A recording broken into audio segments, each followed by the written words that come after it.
Cette période, je pense à l'histoire de ces trois petites grenouilles. Pour ceux qui la connaissent, pardon, car je la raconte un peu à ma manière. Trois petites grenouilles donc qui rêvent d'aventure et meurent d'envie de quitter la mare. Un bond, deux bonds, trois bonds, et hop, les voilà parties. Elles arrivent à la clôture d'une ferme, et là attend un large et haut pot. La curiosité les pique. Un bond, deux bonds, trois bonds, et hop, les voilà à l'intérieur. Mais notre récipient est rempli à moitié de lait. Toutes trois se mettent alors à nager avec énergie. Le temps passe, et l'une d'entre elles, trop lasse, n'a qu'une envie, s'arrêter. Les deux autres la motivent, mais rien n'y fait. Elle se dit qu'elle ne s'en sortira jamais. Ses forces l'abandonnent et se noie.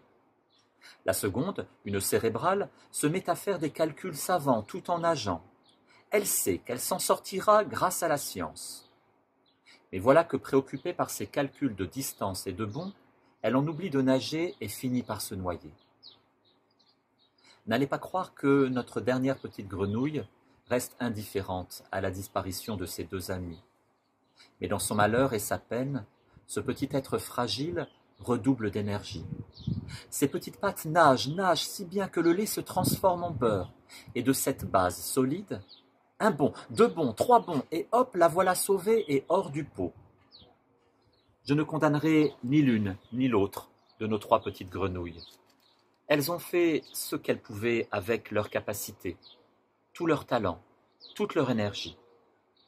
Ne tirons-nous pas des leçons, des expériences vécues? Et qui peut prétendre présager de l'avenir? Ces trois petites grenouilles ressemblent étrangement à notre humanité.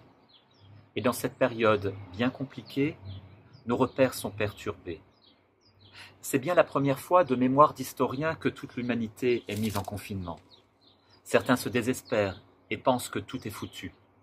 D'autres pensent avoir la solution grâce à la science. Enfin, il y en a beaucoup qui affrontent comme ils le peuvent et ils mobilisent toute leur énergie dans ce grand inconnu.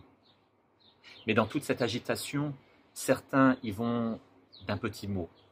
Hélas, pas le petit mot à l'oreille de Don Bosco qui élève et qui invite notre corps à se mettre debout, notre cœur à vibrer, notre intelligence à s'émerveiller, notre âme à célébrer.